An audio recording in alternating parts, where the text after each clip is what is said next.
ഈശോയിൽ സ്നേഹം നിറഞ്ഞ പ്രിയപ്പെട്ടവരെ, മത്തായിയുടെ സുവിശേഷം 22-ാം അധ്യായം 41 മുതൽ 46 വരെയുള്ള തിരുവചനങ്ങളാണ് നമ്മളത് ധ്യാനിക്കുക. ഇന്ന് കത്തോലിക്ക സഭ ക്രിസ്തുവിൻ്റെ രാജ്യത്വ തിരുനാൾ ആഘോഷിക്കുകയാണ്. ഏവർക്കും ക്രിസ്തുരാജ തിരുനാളിൻ്റെ എല്ലാവിധ മംഗളങ്ങളും പ്രാർത്ഥനകളും ആശംസകളും ഒത്തിരി സ്നേഹത്തോടെ നേരുകയാണ്.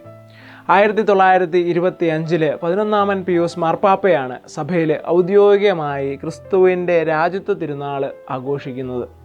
ക്രിസ്തുവിനെ രാജാവായി കാണുകയും ക്രിസ്തുവിനെ രാജാവായി വാഴിക്കുകയും നമ്മുടെയൊക്കെ ജീവിതങ്ങളുടെ രാജാവായിട്ട് സ്വീകരിക്കുവാനുള്ള ആഹ്വാനമായിട്ടാണ് ക്രിസ്തുവിൻ്റെ രാജ്യത്വ തിരുനാൾ സഭയിൽ കൊണ്ടുവരുന്നത്. ക്രിസ്തുവിൻ്റെ രാജ്യത്വ തിരുനാളിനെക്കുറിച്ചും ക്രിസ്തു എന്ന രാജാവിനെക്കുറിച്ചും നമുക്കൊന്ന് ചെറുതായിട്ടൊന്ന് ചിന്തിച്ചു നോക്കാം. ക്രിസ്തു എന്ന രാജാവ് ജനിക്കുക ഒരു കാലിത്തൊഴുത്തിലാണ്. ക്രിസ്തുവിൻ്റെ ജീവിതത്തിലൂടെ കടന്നു പോവുകയാണെങ്കിൽ ഒരു വ്യത്യസ്തനായ ഒരു രാജാവായിരുന്നു. ഒരു മറ്റുള്ളവരുടെ രക്തം ചിന്തുന്ന ഒരു രാജാവായിരുന്നില്ല. സ്വന്തം രക്തം മറ്റുള്ളവർക്ക് കൊടുക്കുന്ന ഒരു രാജാവായിരുന്നു ക്രിസ്തു. മറ്റുള്ളവരുടെ ജീവൻ എടുക്കുന്ന രാജാവല്ല, മറിച്ച് സ്വന്തം ജീവൻ മറ്റുള്ളവർക്ക് കൊടുക്കുന്ന ഒരു രാജാവായിരുന്നു. മറ്റുള്ളവരെ ഒരു ശുശ്രൂഷകരായി കണ്ട് തൻ്റെ ജീവിതത്തിൽ മറ്റുള്ളവരുടെ ശുശ്രൂഷ ലഭിക്കണമെന്ന് ആഗ്രഹിക്കുന്ന ഒരു രാജാവായിരുന്നില്ല ക്രിസ്തു. മറ്റുള്ളവർക്ക് ശുശ്രൂഷിക്കുവാനായിട്ട് തൻ്റെ ജീവിതത്തെ മാറ്റിവെച്ച ഒരു രാജാവായിരുന്നു. ശുശ്രൂഷിക്കപ്പെടുന്നതിനപ്പുറം ശുശ്രൂഷിക്കുവാനാണ് ക്രിസ്തു ആഗ്രഹിച്ചത്. അതുപോലെ തന്നെ ക്രിസ്തു എന്ന രാജാവിനെ കുറിച്ച് ചിന്തിക്കുമ്പോൾ പീലാത്തോസിൻ്റെ മുൻപിൽ നിന്നുകൊണ്ട് ക്രിസ്തു പറയുന്ന ഒരു കാര്യമുണ്ട്: എൻ്റെ രാജ്യം ഐഹികമല്ല എന്ന് പറഞ്ഞു കഴിഞ്ഞാൽ ക്രിസ്തുവിൻ്റെ രാജ്യം ഈ ഭൂമിയിലല്ല, ക്രിസ്തുവിൻ്റെ രാജ്യം അത് സ്വർഗത്തിലായിരുന്നു. അതുകൊണ്ടാണ് ഹെബ്രായർക്ക് എഴുതപ്പെട്ട ലേഖനം 8-ാം അധ്യായം 1-ാം വാക്യത്തിൽ നമ്മൾ വായിക്കുക: സ്വർഗത്തിൽ മഹിമയുടെ സിംഹാസനത്തിൻ്റെ വലതുഭാഗത്ത് നമുക്ക് ഒരു പുരോഹിതനുണ്ട് എന്ന്. പ്രിയപ്പെട്ടവരെ, നമ്മുടെ ക്രിസ്തു എന്ന രാജാവിനെ കുറിച്ചാണ് നമ്മൾ ചിന്തിച്ചത്. ഇതുപോലെ തന്നെ യഹൂദരുടെ മനസ്സിൽ തങ്ങളെ രക്ഷിക്കുവാൻ ഒരു രാജാവ് വരും എന്ന ഒരു ചിന്ത അവർക്കുണ്ടായിരുന്നു. തങ്ങളെ രക്ഷിക്കുവാൻ ഒരു രാജാവ് വരുമെന്ന ചിന്ത.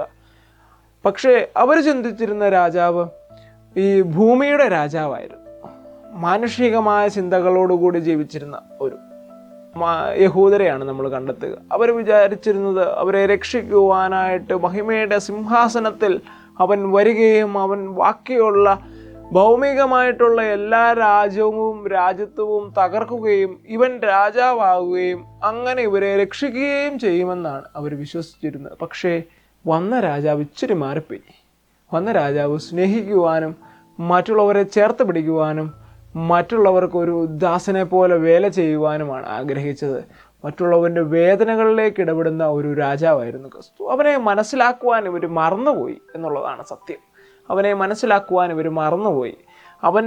അവൻ്റെ ജീവിതത്തെ മനസ്സിലാക്കുവാനോ അവൻ്റെ വരവിനെ മനസ്സിലാക്കുവാനോ അവൻ്റെ പിതാവിനെ മനസ്സിലാക്കുവാനോ അവൻ്റെ ജീവിതത്തിൻ്റെ അവൻ എന്തിനാണ് വന്നത് എന്ന് പോലും മനസ്സിലാക്കുവാൻ ഇവർ മറന്നുപോയി. മറിച്ച് ഇവനെ ക്രൂശിക്കുവാനാണ് ചിന്തിച്ചത്. ഇവനെ എങ്ങനെ നശിപ്പിക്കാമെന്ന് മാത്രമാണ് അവർ ചിന്തിച്ചത്.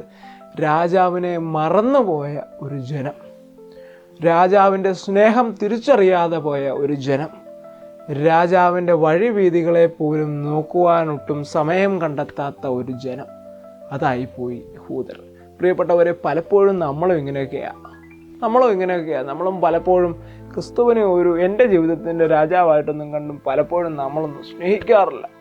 നമ്മുടെയൊക്കെ വെറും വാക്കുകളിൽ മാത്രം ക്രിസ്തു എന്ന രാജാവിനെ ഒതുക്കി വയ്ക്കാറുണ്ട്. അവിടെയാണ് ഇന്നത്തെ സുവിശേഷവും ഇന്നത്തെ തിരുനാളും വളരെ വ്യക്തമായിട്ട് നമ്മളോട് പറയുക: ക്രിസ്തുവിനെ രാജാവായി കണ്ട് സ്നേഹിക്കുക.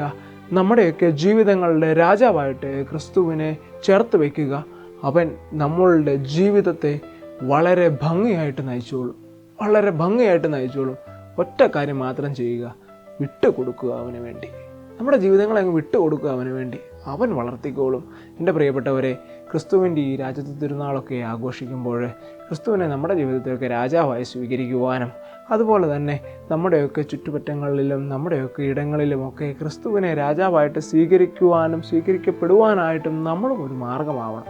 അവർക്കും ക്രിസ്തു എന്ന രാജാവിനെ പകർന്നു കൊടുക്കുവാനും ക്രിസ്തു എന്ന രാജാവിനെ സ്വീകരിക്കുവാനായിട്ട് അവരുടെ ജീവിതങ്ങളെ അവരുടെ ജീവിതങ്ങളെ തയ്യാറാക്കുവാനൊക്കെ ആയിട്ട് പരിശ്രമിക്കുക. എൻ്റെ പ്രിയപ്പെട്ടവരെ, ക്രിസ്തുവിനെ നമ്മുടെയൊക്കെ ജീവിതങ്ങളുടെ രാജാവാക്കാം. ക്രിസ്തു എന്ന ഏക രാജാവിനെ ചേർത്ത് പിടിച്ചുകൊണ്ട് നമ്മുടെ ജീവിതത്തിൻ്റെ രാജ്യത്തെ വളർത്തുവാനായിട്ട് നമുക്ക് പരിശ്രമിക്കാം. അതിനായുള്ള കൃപ തമ്പുരാൻ നൽകി എല്ലാവരെയും അനുഗ്രഹിക്കട്ടെ എന്ന് പ്രാർത്ഥിക്കുന്നു. ഒരിക്കൽ കൂടി എല്ലാവർക്കും തിരുനാളിൻ്റെ മംഗളങ്ങൾ ഒത്തിരി സ്നേഹത്തോടെ നേരുന്നു. ദൈവം നമ്മെ സമർത്ഥമായി അനുഗ്രഹിക്കട്ടെ.